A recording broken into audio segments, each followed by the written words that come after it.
የሆድ ቁርጠት ተራ የሆድ መረበሽ መስሎ ሊጀምር ቢችልም አንዳንዶቹ አይነቶች ግን በሰዓታት ውስጥ ለህይወት አስጊ ወደሆነ ደረጃም ሊቀየሩ ይችላሉ። ለዚህ ደግሞ ዋናው ምክንያት በሆድ ዕቃ ውስጥ ያሉ እንደ ትርፍ አንጀት ወይም መደበኛ አንጀት ያሉ ክፍሎች ሲደፈኑ፣ ሲታጠፉ ወይም ደግሞ በባክቴሪያ ሲጠቁ በውስጣቸው ያለው ግፊት በከፍተኛ ሁኔታ ይጨምራል። ይህ ግፊት እየጨመረ ሲሄድ ወደ ክፍሎቹ የሚሄደው የደም ዝውውር ሙሉ በሙሉ ይቋረጣል። ደም ያጣው የሰውነት ክፍል ደግሞ በፍጥነት መበስበስና መሞት ይጀምራል። የሞተውና የበሰበሰው አንጀት በመጨረሻ ሲቀደድ ወይም ሲፈነዳ በውስጡ የነበረው መግል፣ ባክቴሪያና የተበከለ ፈሳሽ በሙሉ ወደ ሆድ ዕቃ ውስጥ ይሰራጫል። ይህ ሁኔታ መላው የሰውነት ክፍል የመድረስ ከባድ ኢንፌክሽን በማስከተል በሰዓታት ውስጥ የሰዎችን ህይወት ሊቀጥፍ ይችላል ማለት ነው። በሌላ በኩል ደግሞ እንደ ማህፀን ውጭ እርግዝና ወይም ኤክቶፒክ ፕሬግናንሲ ወይም ደግሞ የሆድ ዕቃ ዋና የደም ቧንቧ መቀደድ እንደዚህ ያሉ አደጋዎች ሲከሰቱ እንግዲህ ሁኔታው ይበልጥ ፈጣንና አስፈሪ ይሆናል። በእነዚህ ህመሞች ወቅት ምንም እንኳን ወደ ውጭ የሚወጣ ወይም የሚታይ ብዙ ደም ባይኖርም በሆድ ዕቃ ውስጥ ግን በከፍተኛ ፍጥነትና መጠን የውስጥ ደም መፍሰስ ይጀምራል ማለት ነው። ሰውነታችን በጣም አስፈላጊ የሆኑትን እንደ ልብና አንጎል ያሉ ክፍሎችን ለማዳን ሲል ደግሞ የሚቀረውን ደም ወደ እነሱ ብቻ መላክ ይጀምራል። በዚህ ምክንያት ታካሚው በፍጥነት ወደ ድንጋጤ ውስጥ ይገባል ማለት ነው። እንደነዚህ ያሉ አደገኛ ሁኔታዎች ሲፈጠሩ ደግሞ በቤት ውስጥ መቆየት ወይም ደግሞ ህመም ማስታገሻዎችን እየወሰዱ መታገስ አደጋውን የከፋ ያደርገዋል። ምክንያቱም በውስጥ እየፈሰሰ ያለው ደም ወይም ደግሞ እየተስፋፋ ያለው ኢንፌክሽን በደቂቃዎች ውስጥ የሰውነትን ክፍሎች ስራ ሊያስቆም ስለሚችል አስቸኳይ የህክምና ወይም የቀዶ ጥገና እርዳታ ማግኘት ብቸኛው የህይወት ማዳኛ መንገድ ይሆናል ማለት ነው። አሁን ግን ለእናንተ ማስረዳት ያለብኝ መሰረታዊ መረጃ አለ። እሱን ከመነጋገራችን በፊት ግን ይህንን ቻናል ሰብስክራይብ፣ ላይክ እና ሼር እያደረጋችሁ ለብዙዎች እንዲደርስ እንድታደርጉ ጠይቃችኋለሁ። ወደ መረጃው ስንገባ ግን ብዙ ሰዎች የሆድ ቁርጠት ሲሰማቸው መድኃኒት መውሰድ ላይ ቢያተኩሩም ነገር ግን የሆድ ቁርጠት ችግር በተለያዩ መንገዶች አደገኛ የሆኑ ችግሮችንም እያስከተሉ ነው። ስለዚህ ወደ ተመልካቾቼ እነዚህን የሆድ ቁርጠት አይነቶችን ከነ የህመም ስሜት አይነቶቻቸውና በምን ምክንያት ለህይወት አስጊ የሆነ ሆድ ቁርጠት ሊከሰት እንደሚችል በሰፊው አብራርቼ እነግራችኋለሁ ወይም አስተምራችኋለሁ ማለት ነው። ለምሳሌ አንደኛውና በቀዳሚነት የምንመለከተው የትርፍ አንጀት እብጠት የምንለው ነው። ይህ በሽታ የሚከሰተው በሆዳችን በስተቀኝ የታችኛው ክፍል ላይ ከትልቁ አንጀት ጋር ተያይዞ የሚገኘውና የጣት ቅርጽ ያላት ትንሽዬ ትርፍ አንጀት መውጫዋ በደረቀ ሰገራ በምግብ ተረፍ ምርት ወይም ደግሞ በኢንፌክሽን ምክንያት ሲደፈን ነው። መውጫዋ በምትዘጋበት ጊዜ በአንጀታ ውስጥ የሚገኙ ተፈጥሯዊ ፈሳሾች መውጫተው እዚያው ይከማቻሉ። ይህም በውስጡ ያሉ ባክቴሪያዎች በከፍተኛ ፍጥነት እንዲራቡና መግልም እንዲሰሩ ምቹ ሁኔታን ይፈጥራል። ባክቴሪያው እየበዛና ትርፍ አንጀቱ ይበልጥ እየጠነከረ ሲሄድ በውስጡ ያለው ግፊት በከፍተኛ ሁኔታ ይጨምራል። ይህ ግፊት ደግሞ በመጀመሪያ አካባቢ ላይ ያሉትን አጠቃላይ ነርቮች ስለሚያነቃቃ ህመምተኛው መጀመሪያ ላይ ህመሙን በትክክል ቦታ ለይቶ ማወቅም አይችልም። ለዚህ ነው እንግዲህ ህመሙ መጀመሪያ ላይ ድንገተኛ ሳይሆን ቀስ እያለ በእምብርት ዙሪያ እንደ ተራ የሆድ ቁርጠት ሆኖ የሚጀምራቸው ማለት ነው። በዚህ የመጀመሪያ ደረጃ ላይ ምግብ መጥላት፣ ማቅለሽለሽና አልፎ አልፎ ማስመለስ ሊኖረው ይችላል። ነገር ግን ጊዜው እየገፋ በሚሄድ ቁጥር ደግሞ ብዙውን ጊዜ ከ6 እስከ 12 ሰዓታት ባለው ጊዜ ውስጥ እብጠቱ በጣም ስለሚበረታ የትርፍ አንጀቱ ውጫዊ አካል የሆድ ዕቃን የውስጥ ሽፋን መነካካት ይጀምራል። ይህ የሆድ ዕቃ ሽፋን ደግሞ ቦታውን በትክክል መለየት የሚችሉ ነርቮች ስላሉት ህመሙ ከእምብርት ተነስቶ ወደ ቀኝ የታችኛው የሆድ ክፍል ይዘዋወራል። በዚህ ጊዜ ህመሙ በጣም ስለሚጠነክር ህመምተኛው ሲያስነጥስ፣ ሲያስል ወይም ደግሞ ሲራመድ ሆዱ ስለሚነዝረው ቀኝ እግሩን አጥፎ ለመተኛት ይገደዳል። ሆዱን በእጅ ነካ ሲያደርጉትም ሊቋቋሙ የማይችሉትን ከፍተኛ ህመምም ይሰማዋል ወይም ህመም ይኖረዋል ማለት ነው። ህክምና ካልተገኘ ይህ እብጠት ከ24 እስከ 72 ሰዓታት ባለው ጊዜ ውስጥ ሊፈነዳ ይችላል። የደም ቧንቧዎች ግፊቱን መቋቋም አቅቷቸው ደም ማሳለፍ ሲያቆሙ የትርፍ አንጀቱ ግድግዳ ይበሰብስና ይቦረቦራል። በመጨረሻም የበሰበሰው ግድግዳ ተቀዶ እንግዲህ በውስጡ የነበረው መግልና ባክቴሪያ ወደ መላው የሆድ ዕቃ ይሰራጫል ማለት ነው።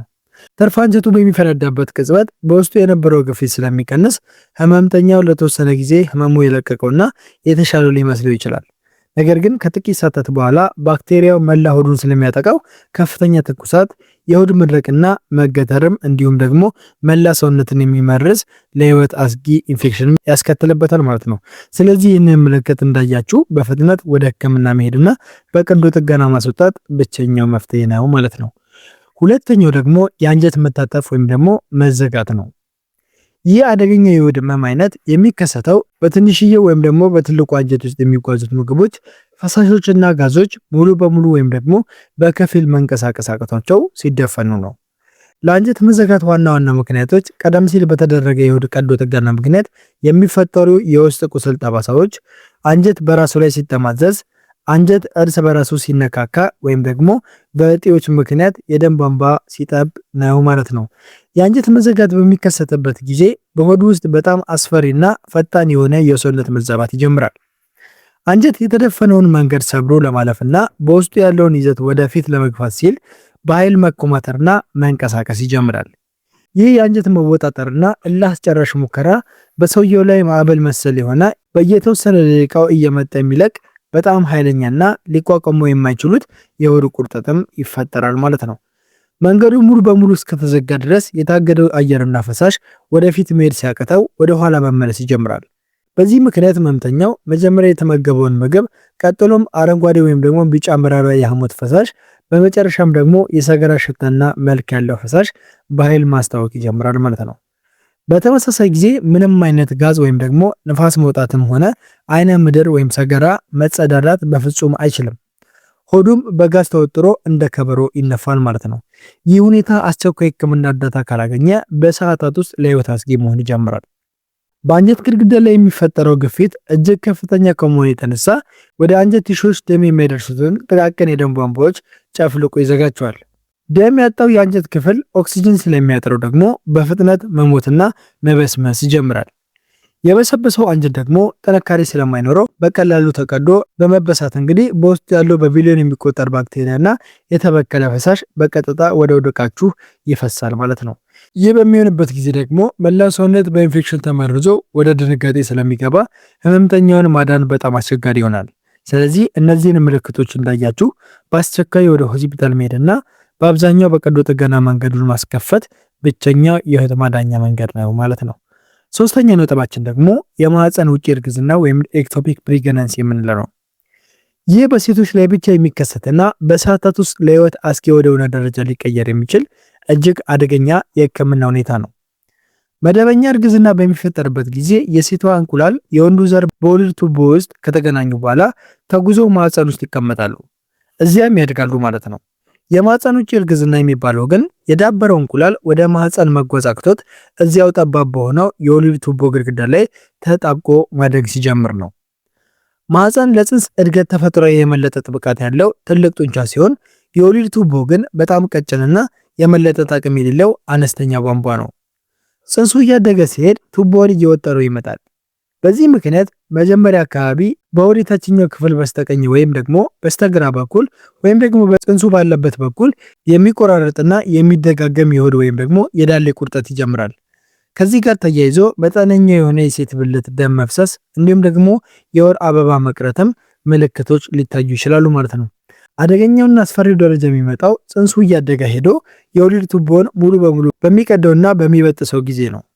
ቱቦ በሚቀደድበት ቅጽበት ሴትየዋ በሆዷ የታችኛው ክፍል ላይ በድንገት እንደ ቢላዋ የሚወጋና ሊቋቋሙት የማይችሉት በጣም ኃይለኛ ህመም ይሰማታል። ቱቦ ሲቀደድ በአካባቢው ያሉ ትላልቅ የደም ቧንቧዎች አብረው ስለሚበጠሱ ከፍተኛ የሆነ የውስጥ ደም መፍሰስ ወይም ኢንተርናል ብሊዲንግ ይጀምራል ማለት ነው። ምንም እንኳን ወደ ውጪ በብልት በኩል የሚወጣው ደም ጥቂት ቢመስልም በሆድ ዕቃ ውስጥ ግን በከፍተኛ ፍጥነት ደም መከማቸት ይጀምራል ማለት ነው።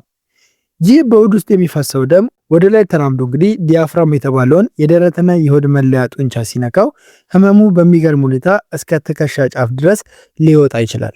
ይህም በትከሻ በኩል የሚሰማ ህመም ትልቅ የውስጥ ደም መፍሰስ ምልክት ነው ማለት ነው። ሴትየዋ በከፍተኛ ፍጥነት ደም እያጣች ስለምትሄድ የልብ ምቷም ይፈጥናል፣ የደም ግፊቷ ይወርዳል፣ ሰውነቷም ይገረጣል፣ በቀዝቃዛ ላብም ትጠምቃለች። እንዲሁም ደግሞ ከባድ ራስ ማዞርና ራስን መሳተም ይከሰትባታል ማለት ነው። በዚህ ሰዓት በጥቂት ደቂቃዎች ወይም ደግሞ በሰዓታት ውስጥ አስቸኳይ ቀዶ ጥገና ተደርጎ የፈሰሰው ደም ካልወጣና የተቀደደው ቱቦም ካልተስተካከለ በስተቀር ህይወቷ ያልፋል ወይም ደግሞ ህይወቷ አደጋ ላይ ይወድቃል ማለት ነው። ሌላው ደግሞ አራተኛና የመጨረሻው የሆድ ዕቃ ዋና የደም ቅዳ ቧንቧ መለጠጥና መቀደድ ነው። ይህ በሽታ በሰውነታችን ውስጥ ከሚከሰቱ የህክምና አደጋዎች ሁሉ እጅግ ፈጣንና ገዳይ የሆነው የሆድ ህመም አይነት ነው። አኦርታ የሚባለው የደም ቧንቧ ከልብ ተነስቶ ወደ መላው ሰውነታችን ደም የሚወስደው ትልቁና ዋነኛው የደም ቅዳ ቧንቧ ነው። ይህ ቧንቧ በሆድ ዕቃችን ውስጥ በሚያልፍበት ክፍል ላይ ግድግዳው በተለያዩ ምክንያት ለምሳሌ በከፍተኛ የደም ግፊት፣ በእድሜ መግፋት፣ በሲጋራ ማጨስ ወይም ደግሞ በኮሌስትሮል መከማቸት ምክንያት ሲላላና ሲዳከም ልክ እንደ ፊኛ መለጠጥና ማበጥ ይጀምራል። ይህ የደም ቧንቧ መለጠጥ ደግሞ አኒውሪዝም ይባላል። ይህ የተለጠጠው ቧንቧ ለብዙ ጊዜ ምንም አይነት ምልክት ሳያሳይ በሆድ ውስጥ ሊቆይ ይችላል። ነገር ግን ግድግዳው እየሳሳ ሄዶ የደሙን ግፊት መቋቋም ሲያቅተው ድንገት በኃይል መገታተል ይጀምራል ወይም ይቀደዳል ማለት ነው። ቧንቧው በሚቀደድበት በዚያው ቅጽበት ህመምተኛው በሆዱ ወይም ደግሞ በጀርባው ላይ በህይወቱ አይቶት የማያውቀው አይነት ድንገተኛና በጣም ኃይለኛ የሆነ ስሜት የሚሰማዋል ማለት ነው። ህመምተኞች ስሜቱ ሲገልጹት ጀርባቸውን ወይም ደግሞ ሆዳቸው በኃይል ተቀዶ እንደሚሰነጠቅ አድርገው ይገልጹታል። ህመሙ በቀጥታ ወደ ወገብ፣ ወደ ታችኛው የጀርባ ክፍልና ወደ እግር ሊሰራጭ ይችላል። ይህ ደግሞ ትልቅ ቧንቧ በመሆኑ ሲቀደድ ከልብ የሚወጣው ከፍተኛ መጠን ያለው ደም በሙሉ በቀጥታ ወደ ሆድ ዕቃ ውስጥ ይፈሳል ማለት ነው። በዚህ ምክንያት በደቂቃዎች ውስጥ ሰውነት ውስጥ ያለው የደም መጠን በከፍተኛ ሁኔታ ያንሳል ወይም ይቀንሳል ማለት ነው። ህመምተኛ የውስጥ ደም መፍሰሱ በፈጠረው መዛባት የተነሳ ሆዱ ላይ ልክ እንደ ልብ ትርታ የሚመታ ነገርም ሊሰማው ይችላል።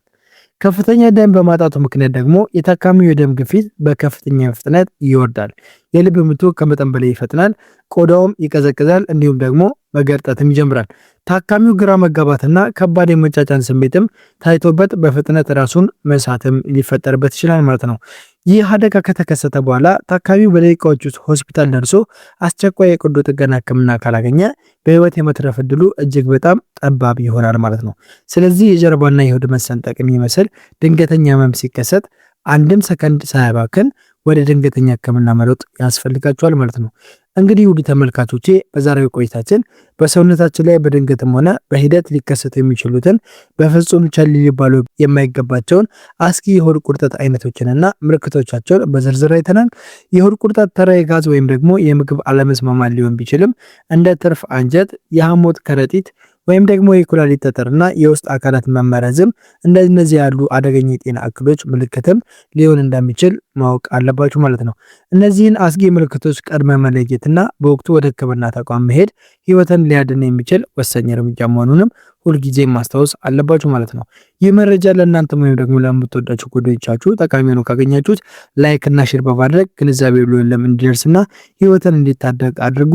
እንዲህ ያሉ በጥልቀት የተዘጋጁ የጤና መረጃዎች ዘወትር እንዲደርሷችሁ ደግሞ ቻናሉን ሰብስክራይብ በማድረግ የቻናሉ ቤተሰብ እንድትሆኑ ጋብዛችኋለሁ። በዚህ በተነጋገርንበት በአስጊ የሆድ ቁርጠት ምልክቶች ዙሪያም ሆነ በሌሎች ተያያዥ የጤና ጥያቄዎች ላይ ያላችሁን ሀሳብ በኮሜንት ላይ አጋሩኝ። ምላሽ ለመስጠት እኔም ጊዜም ዝግጁ ነኝ። በቀጣይ ቪዲዮችን ደግሞ እናንተ በምትመርጡት ሌላ የጤና ርዕስ ዙሪያ ጠቃሚ መፍትሄዎችን ይዤላችሁ ቀርባለሁ ማለት ነው። ስለተከታተላችሁኝ ከልብ አድርጌ አመሰግናለሁኝ። ሰላም ሁኑ።